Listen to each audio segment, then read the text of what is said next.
कुरिन्थियों की किताब और उसका 15वां अध्याय और 50 से लेकर के 55 तक।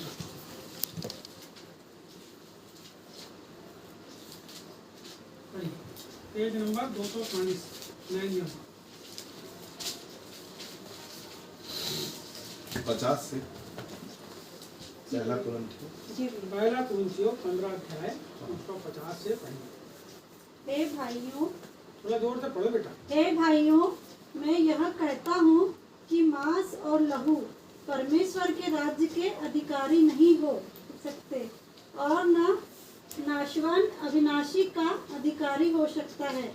देखो, मैं तुमसे भेद की बात कहता हूँ, हम सब नहीं सोएंगे परंतु सब बदल जाएंगे और यह क्षण भर में पलक मारते ही अंतिम तुरही फूंकते ही होगा, क्योंकि तुरही फूंकी जाएगी और मुर्दे अविनाशी दशा में उठाए जाएंगे और हम बदल जाएंगे। क्योंकि अवश्य है कि यह नाशवान देह अविनाश को पहन ले और यह मरणहार देह अमरता को पहन ले। और जब यह नाशवान अविनाश को पहन लेगा और यह मरणहार अमरता को पहन लेगा, तब वह वचन जो लिखा है पूरा हो जाएगा। जय ने मृत्यु को निगल लिया। हे मृत्यु, तेरी जय कहाँ रही? हे मृत्यु, तेरी डंक कहाँ रहा? बस बोलो यीशु मसीह की जय। बोलो यीशु प्रभु की जय। यहाँ लिखा है, हे भाइयों, मैं यह कहता हूँ कि मांस और लहू परमेश्वर के राज्य के अधिकारी नहीं हो सकते और न नाशवान अविनाशी का अधिकारी हो सकता। इस वचन में एक शब्द है परमेश्वर के का राज्य। पहला वचन पढ़े 50, उसमें पहला पढ़ते हो एक वचन आता है परमेश्वर का राज्य। यहाँ लिखा है, हे भाइयों, मैं यह कहता हूँ मांस और लहू परमेश्वर के राज्य, किसके राज्य? परमेश्वर के राज्य के अधिकारी नहीं हो सकते। अधिकारी, राज्य के बाद लिखा है अधिकारी। पहले राज्य और फिर अधिकार। इसके पहले कि आप शासन करो, आपके पास राज्य होना चाहिए, आपके पास प्रजा होना चाहिए, आपके पास लोग होना चाहिए। मैं एक राजा के राज्य की बात कर रहा हूं। जब आप इस धरती के ऊपर हैं तो एक राज्य के अधिकारी इस समय हैं। कौन सा राज्य? कौन सा राज्य जिसके अधिकारी? भारत। बोलो भारत। हमारे देश का नाम क्या है? भारत। आप उसके कौन हो? जब आप यहाँ पैदा होते हो, कहाँ पैदा होते हो? भारत में। तो यहाँ की नागरिकता आपको क्या हो जाती है? मिल जाती है। बगैर पैदा हुए मिलती है क्या? नहीं। अभी जब आप परमेश्वर के पास आते हैं ना, ये संसार बहुत बड़ा है, इसमें 3000 धर्म। कितने धर्म? 3000 धर्म है इस भारत के अंदर। और ये जो धर्म है ये सब अपने अपनी विधि और कानून क्या किए? बना के रखे हैं। सबके अपने अपनी टेरिटरी है, सबके अपने अपने राज्य है। जो उसके अनुसार नहीं है वो उस धर्म का नहीं। लेकिन यहाँ जब आप परमेश्वर के पास आते हैं तो वो चाहता है कि आप उसके राज्य की नागरिकता को, पहली चीज क्या लेना है? उसके राज्य की नागरिकता। कैसे लोगे? यीशु मसीह पे विश्वास करो। कैसे लोगे? बाइबल कहती है जब तक कोई जल और आत्मा से ना जन्म ले। जल और आत्मा से, दो प्रकार से आपको जन्म लेना है। आपको पता है एक माँ का जो पेट होता है, माँ का पेट, उस पेट के अंदर पानी भरा होता है और उस पानी के अंदर कौन होता है?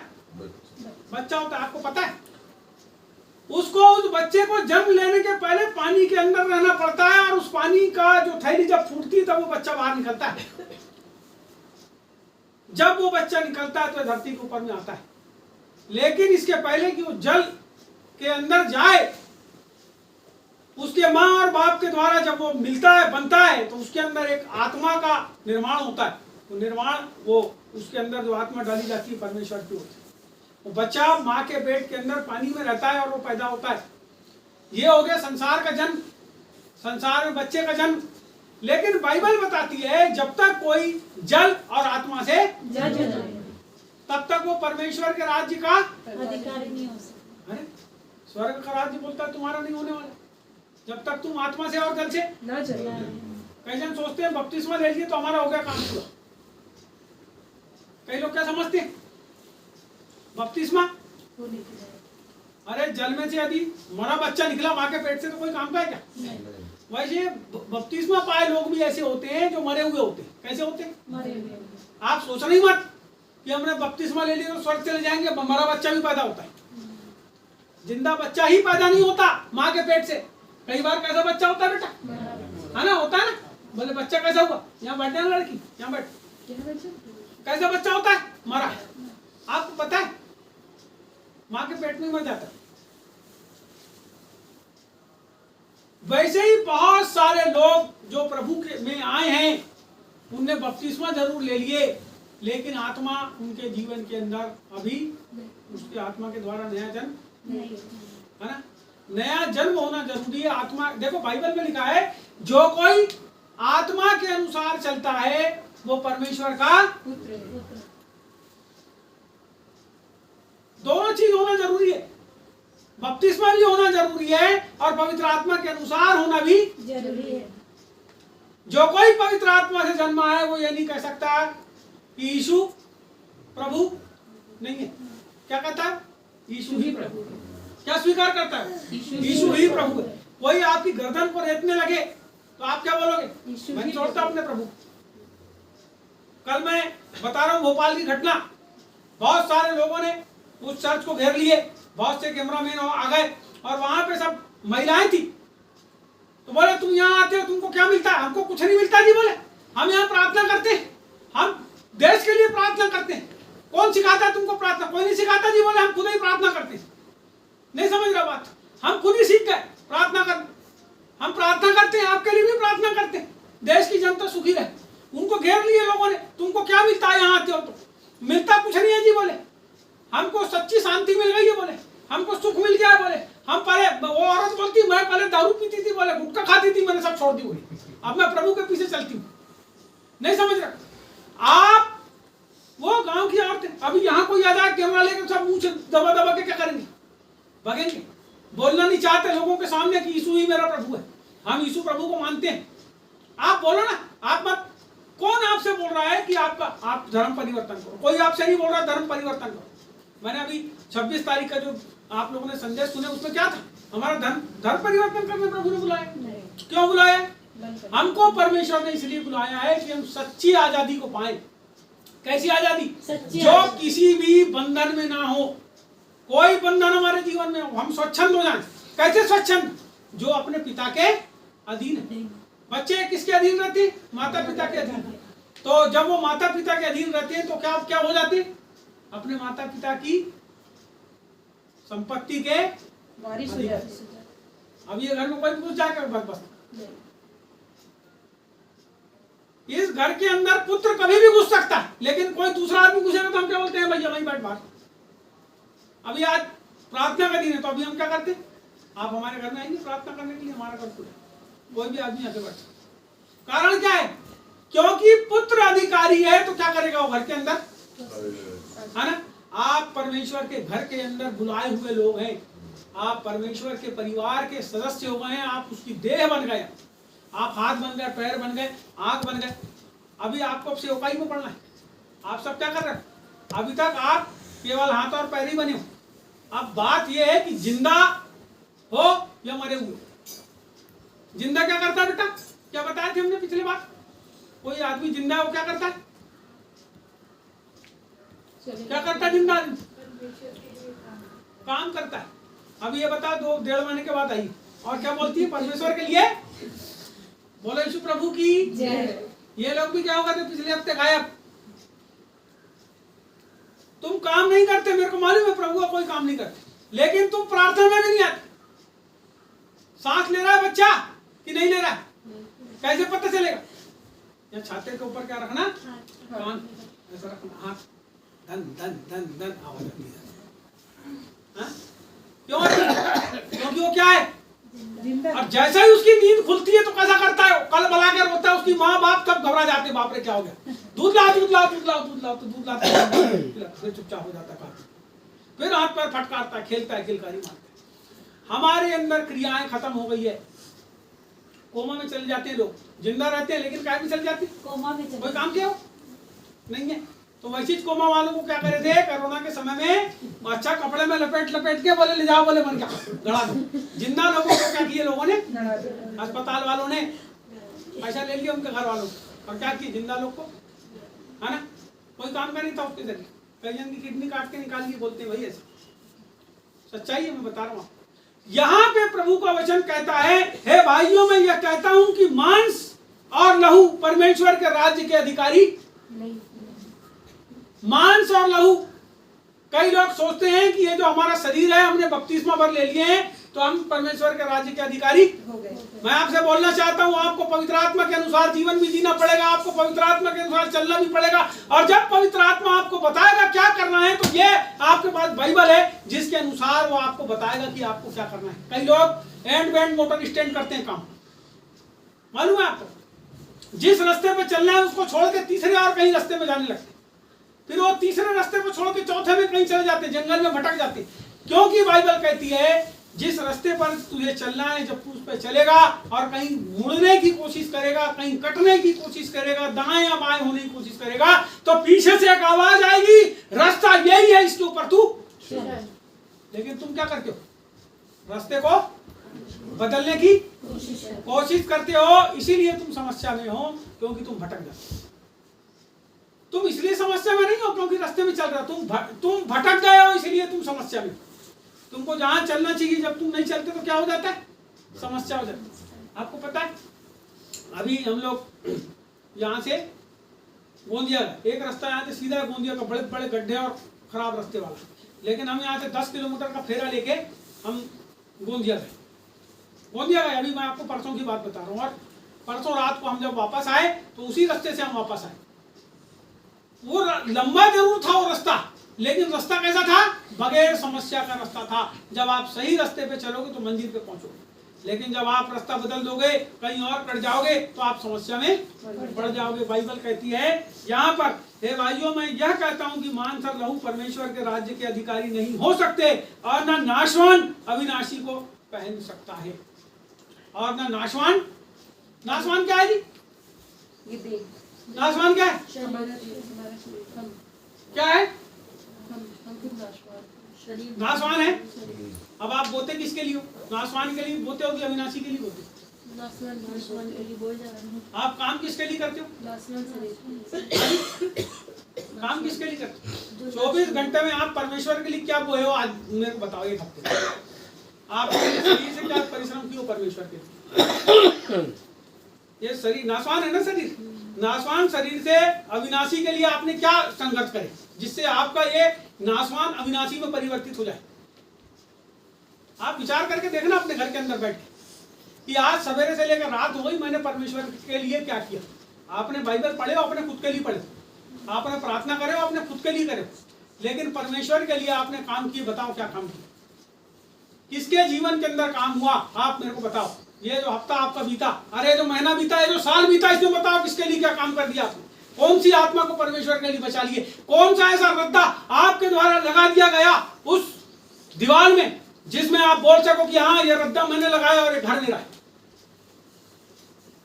उस रद्दे में जो ईंटा लगता है वो आत्माओं का ईंट होता है, उस रद्दे में जो ईंट लगता है वो भटके हुओं को लाके वापस जोड़ने का ईंटा होता है। आपने परमेश्वर के लिए इस अविनाशी देह ने ऐसा क्या काम करी कि अविनाश की देह जो है परिवर्तित हो जाए। वो काम है परमेश्वर की आत्मा के अनुसार चलाए चलना। आपके मन में प्रभु का आत्मा की ओर से आया कि मेरे को किसी घर विजिट करने जाना है, आया नहीं आया? आपके अंदर आया कोई फलाना आदमी बीमार है, उसके घर में चले जाऊं मिलने के लिए 5 मिनट, आपके मन में मिलने के लिए ख्याल आया, नहीं जा पाए तो उसको फोन लगा के पूछे कैसा भैया तेरी तबीयत कैसी। मैं आपको बताना चाहता हूं आपने क्या किए हो अविनाशी को, इस देह को अविनाशी में बदलने के लिए आपको विचार करना पड़ेगा। आपको ये बात सोचना पड़ेगा कि अविनाशी परमेश्वर के राज्य, नाशवान परमेश्वर के राज्य में प्रवेश नहीं कर सकते। आपको नाशवान को अविनाशी में क्या करना पड़ेगा, बदलना पड़ेगा। आप नहीं बदलोगे, आपको केवल अविनाशी से काम करना है। बदलने वाला कौन है, परमेश्वर। बदलने वाला कौन है, परमेश्वर। राज्य किसका है, परमेश्वर का। प्रवेश किसको करना है, हमको। अविनाशी को, विनाशी को, नाशवान।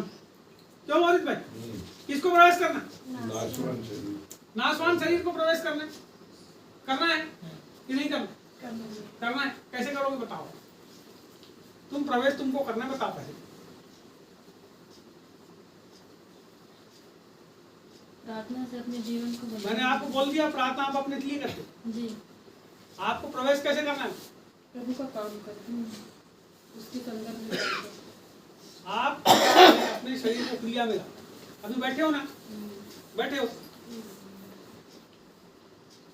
एक गिलास पानी ला तो भैया। अभी यहाँ केवल एक आदमी ने प्रतिक्रिया दिया, बढ़ जा, बैठ। एक ही आदमी ने प्रतिक्रिया दिया, वो मामन, सबसे बुजुर्ग आदमी। उन्होंने क्या करे, मेरे लड़के को बाजू वाले को क्या बोले, ऐसा ऐसा करके जा पानी ला।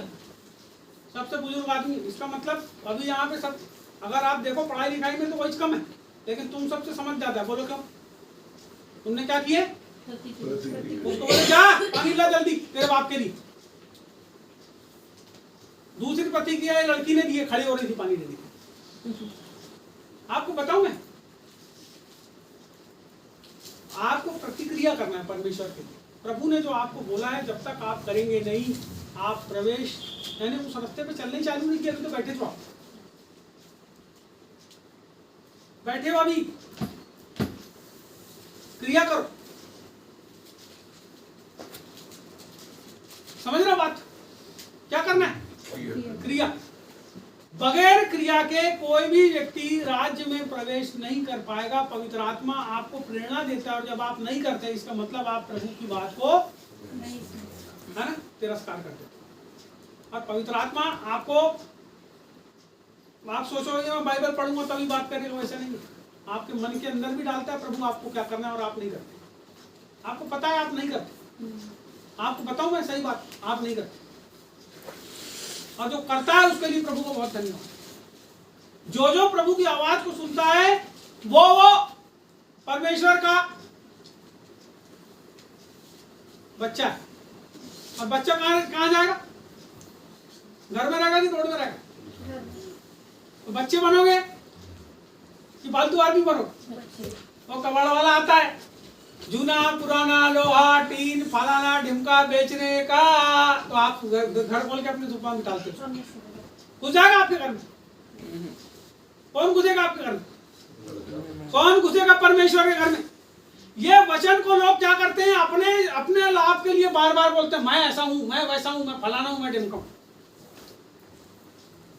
एक लड़के ने अपने बाप को, अपनी मां को क्या किया, घर से बाहर निकाल दिया बुढ़ापे में।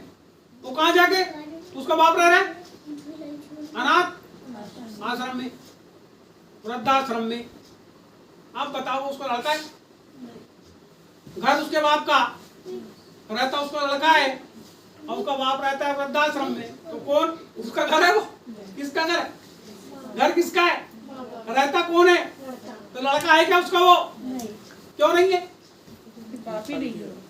आपको पता है कॉन्शियंस से स्मृति उसकी लोप हो गई। उस आदमी के अंदर जो इंसानियत होती है ना, वो भी खत्म। ये तो संसार की बात है, अभी तो ये संसार की, किसकी बात है, संसार की बात, किसकी बात है, परंतु यदि आप अपने माता पिता की आज्ञा मानते हैं तो आप माता पिता के आज्ञाकारी होते हैं। लेकिन जब आप परमेश्वर की आज्ञा का मानते हैं तो परमेश्वर की आज्ञाकारी, उसकी प्यारी संतान यीशु मसीह ने क्या लिया? बपतिस्मा लिया। आकाश क्या हुआ? खुल गया। और क्या आवाज आई? यह मेरा प्रिय पुत्र है, ये मेरा प्रिय पुत्र है, मैं इससे प्रेम करता हूं। काय के लिए? क्या कारण था कि आकाश खुला और भविष्यवाणी हुई? क्या कारण था? आप ढूंढना कारण क्या है? मालूम है क्या कारण था? उसने क्रिया किया। किसने क्रिया किया? यीशु मसीह पुत्र ने क्रिया किया। वो खुद परमेश्वर का पुत्र होने के बाद आके बपतिस्मा लिया, जल में डूब करके उसने बपतिस्मा लिया, और जैसे ही बपतिस्मा लेके पानी से बाहर निकला, आकाश खुल गया और पवित्र आत्मा उसके ऊपर उतर। पहली चीज पानी थी और दूसरी चीज आत्मा उतर गया ना। जब आप परमेश्वर के आत्मा के अनुसार काम करते हो तो पवित्र आत्मा आपके ऊपर छाया रहता है, आपके ऊपर पवित्र आत्मा। अब आगे क्या होता है देखो, मैं तुम्हें भेद की बात कहता हूं, हम सब नहीं सोएंगे परंतु सब बदल जाएंगे। क्या बोलता है? हम सब नहीं सोएंगे। लेकिन उसके पहले एक बात बोलता है, मैं तुमसे एक भेद की बात करता हूं। काय की बात? भेद की बात। बेटा जा बाहर जाके। काय की बात? भेद की बात कहता हूं, हम सब नहीं सोएंगे। नहीं सोएंगे, हम सब नहीं सोएंगे। हम क्या हो जाएंगे? बदल जाएंगे। सोएंगे नहीं। सोने का मतलब क्या हुआ? मतलब है ना, यहाँ पे बाइबल में जैसे बाकी के लोग बोलते हैं मर गया, यहाँ पे बाइबल उस आदमी को जो प्रभु में है उसको मर गया नहीं बोलती। क्या बोलती है उसको? सोया है। तो उसकी आत्मा कहाँ है? कोई आदमी जैसे मर जाता है तो लोग क्या बोलते हैं? आत्मा क्या हो रही? भटक रही है, ऐसा बोलते हैं क्या लोग? चले गई बोलते हैं। लेकिन बाइबल क्या कह रहे हैं? बाइबल क्या कह रही? मैं बहुत दिन से खोज रहा था। अब कोई चीज सोई है तो जगेगी क्या? इसका मतलब कहाँ है भैया? सो गया कोई आदमी तो कहाँ रहता है? जहाँ सोता है वहीं तो रहेगा। उसका निवास स्थान कौन सा है? उसका शरीर है। मैं प्रभु में जो लोग हैं उनकी बात कर रहा हूँ, बाकी से मेरा कोई मतलब नहीं। बाइबल कहती है हम सब कैसे हो जाएंगे? सोए जाएंगे। जो सोए हैं वो सब बदल जाएंगे। बदल जाएंगे हम सब। सोए लोग बदलेंगे, भटकने वाले नहीं बदलेंगे। मेरी बात सुनना। कौन बदलेंगे? जो प्रभु में, सोए फिर से हैं बोलो, वही बदलेंगे। जो प्रभु में, सोए। सोए हैं जो वही- प्रभु में सोए हैं। अब डिसाइड ये करना है कि प्रभु में सोए हैं कि मर गए लोग, पर यहाँ पे कि भटक रहे हैं? हैं? हम सब नहीं सोएंगे लिखा है, हम सब बदल जाएंगे। हम सब नहीं सोएंगे यानी मरेंगे नहीं। हम सब नहीं सोएंगे परंतु सब। बदल जाएंगे। तो जो सोया है, जो मर गया, उसको हम क्या बोलते हैं? सो गया बोलते हैं ना।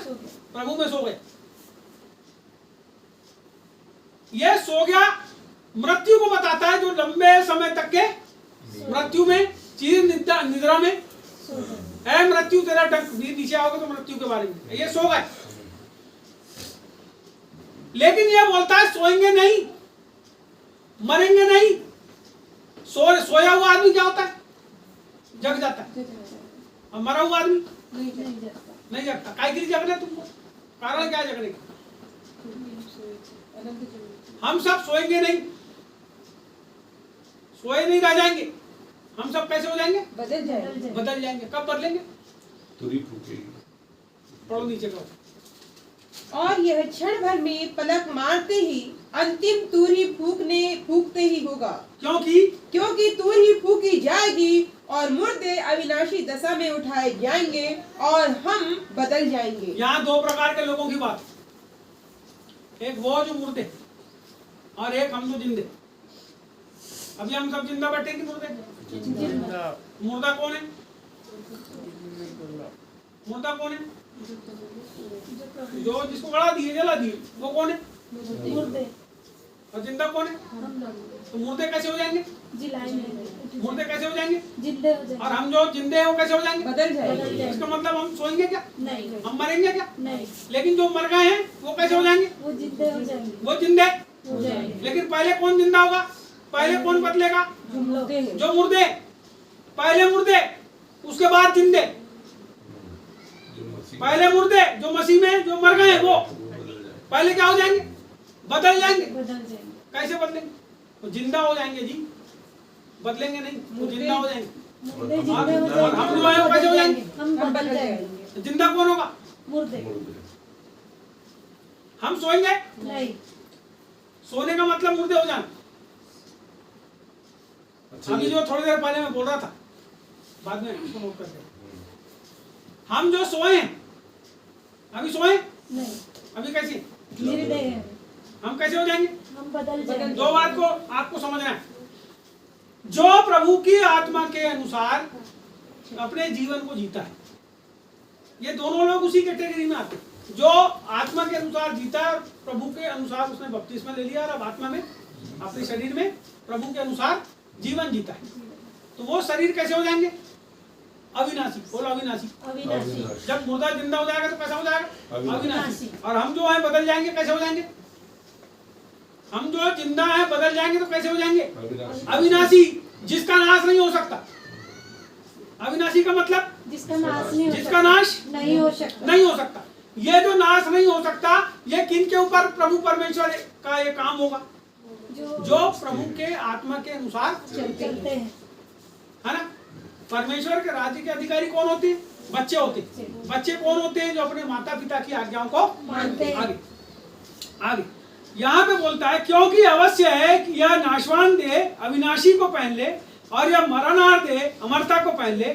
और जब यह नाशवान अविनाशी को पहन लेगा और यह मरणहार अमरता को पहन लेगा, तब वह वचन जो लिखा है पूरा हो जाएगा, जय ने मृत्यु को निगल लिया।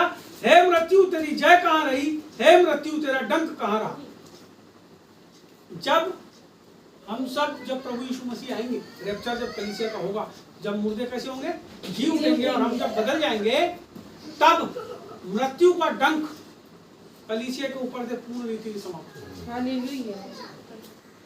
मृत्यु का डंक तब, अभी नहीं। अभी तो मरना है सब। तब, क्योंकि जो मसीह की देह में शामिल है, जो कलीसिया में शामिल है, वो कैसे होंगे? सब जीवित हो जाएंगे। और मृत्यु का जो पाश है, मृत्यु का जो डंक है, सांप क्या करता है? जब मारता है किसी को, फन तो क्या होता है? दांत होता है उसका, डंक होता है उसका। क्या होता है? वो घुस जाता है उसके अंदर और वहां पे जहर छोड़ देता है और निकालता है, उसके बाद मृत्यु हो जाती है। वैसे ही मृत्यु का डंक है। जब किसी के ऊपर मृत्यु हावी हो जाती है, तो वो आदमी क्या हो जाता है? मर जाता है।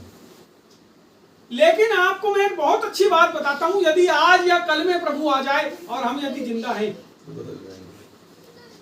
तो हमने कभी मृत्यु नहीं देखी, ऐसा समझ। एलिया जो था ना, वो कभी मृत्यु नहीं देखी। आपको पता है यीशु मसीह मरा था?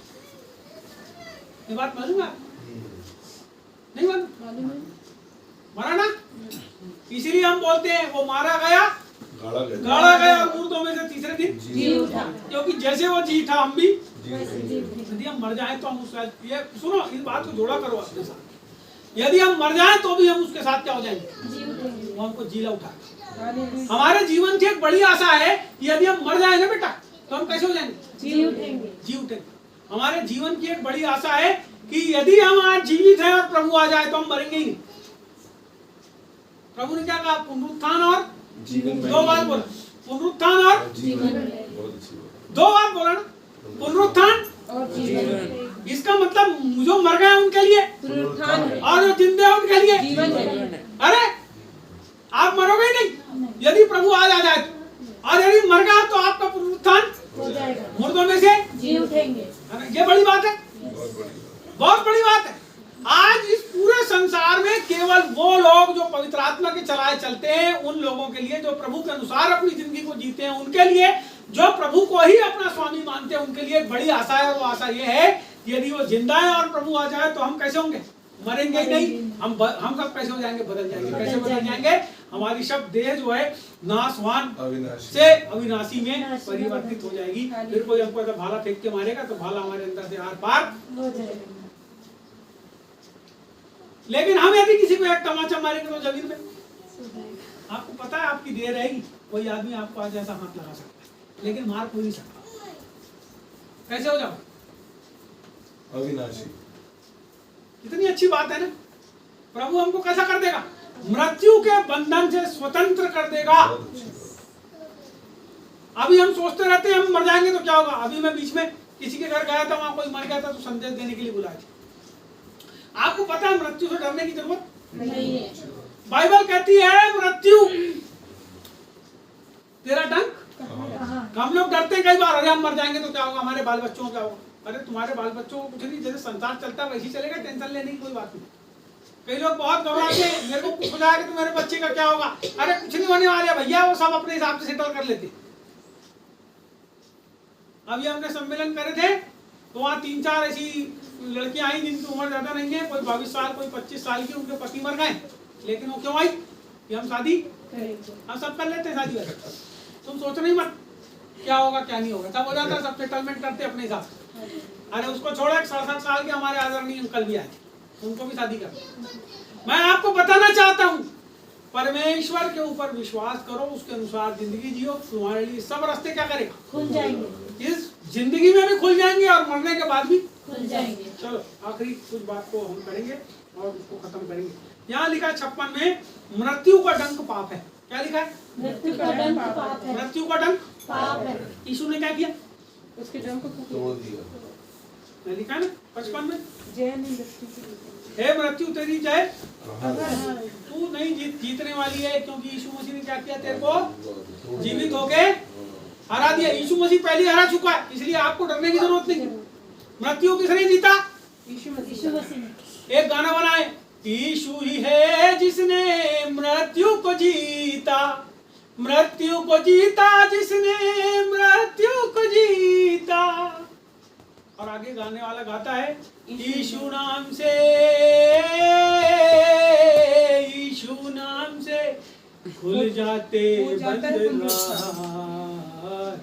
ऐसे करके बड़े सुंदर सुंदर गाने लोगों ने वचन के ऊपर बनाए, और वो गानों को जब हम अपने जीवन में लागू करेंगे तो हम पाएंगे कि हमारे जीवन में मृत्यु लागू नहीं होने वाली है। यदि हम मर भी जाएं तो जी उठेंगे।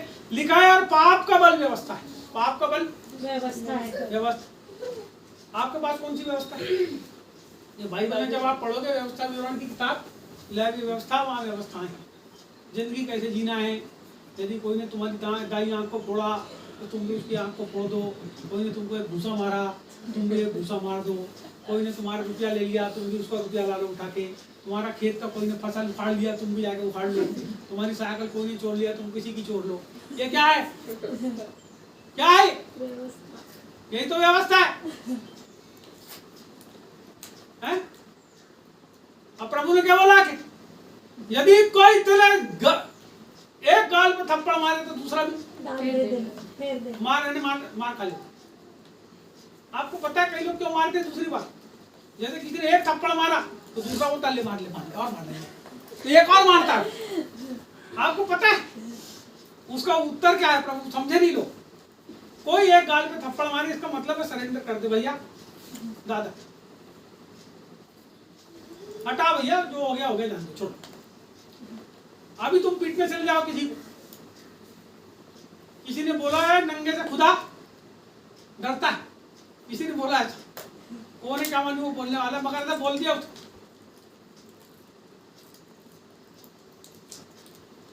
तो कुछ चीजें जो व्यवस्था के अंदर थी, उन सब बातों को प्रभु ने क्या किया? सुनो, 10 आज्ञा नहीं बदला प्रभु ने। व्यवस्था को क्या किया है? पवित्र आत्मा के अनुसार जीवन जीने की व्यवस्था हमको दे दिया है। हमको आत्मा के अनुसार जीने। पहले व्यवस्था ये जो लिखी हुई है, ये वाली बाइबल के अंदर पुराने नियम में व्यवस्था विवरण पढ़ोगे, वहां जो व्यवस्था है उसको प्रभु ने क्या किया? पूरा कर दिया। पूरा करने का मतलब अब है क्या? लागू है नहीं, उसको क्या किया? पूरा कर दिया और हमको आत्मा की व्यवस्था दी। अब हमको पवित्र आत्मा के अनुसार जीना है। ये जो बाइबल है, नए नियम को आप अच्छे से पढ़ो। मत्ती रचित सुसमाचार 5वां अध्याय, 6वां अध्याय और 7वां अध्याय, 3 अध्याय को पढ़ो। वहाँ प्रभु ने जो बोला है वो हमको, हम अन्य जाति के प्रभु में आए हुए लोग हैं, हमको प्रभु के अनुसार जीवन जीना। चलो अंतिम बात करेंगे। परंतु परमेश्वर का धन्यवाद हो जो हमारे प्रभु यीशु मसीह के द्वारा हमें जयवंत करता है। क्या करता है? जयवंत करता है। इसलिए है प्रिय भाइयों, दृढ़ और अटल रहो और प्रभु के काम में सर्वदा बढ़ते जाओ, क्योंकि यह जानते हो कि तुम्हारा परिश्रम प्रभु में व्यर्थ नहीं है। तुम्हारा परिश्रम प्रभु में व्यर्थ नहीं है। अभी अपन क्या बात कर रहे हैं थोड़ी देर पहले? अपन क्या बात कर रहे थे कि हमको क्या करना है? प्रभु के लिए परिश्रम। प्रभु के लिए क्रिया करना है, क्रिया करना वही परिश्रम। और वो कैसा नहीं है? व्यर्थ नहीं है। इसका मतलब ये है कि हमको प्रभु के अनुसार अपने जीवन को, प्रभु के अनुसार हमको प्रभु के पीछे, हमको प्रभु के अनुसार अपनी जिंदगी को जीना है। जब आप ये करोगे तो आपके जीवन के ऊपर कोई मृत्यु, कोई दुख, कोई समस्या ऐसी जो आपके जीवन में मृत्यु को लाए, आपके जीवन के अंदर ऐसी चीजों को लाए जो आपको बंधुआई में ले जाए, वो कभी हावी नहीं। ठीक है। हमारा परिश्रम कैसा है प्रभु में? व्यर्थ नहीं है। व्यर्थ नहीं है। ठीक है, याद रहेगा। Yes. समझ आई बात? बात आई समझ में? आपको आई भैया समझ में? ठीक, चलिए प्रार्थना करेंगे।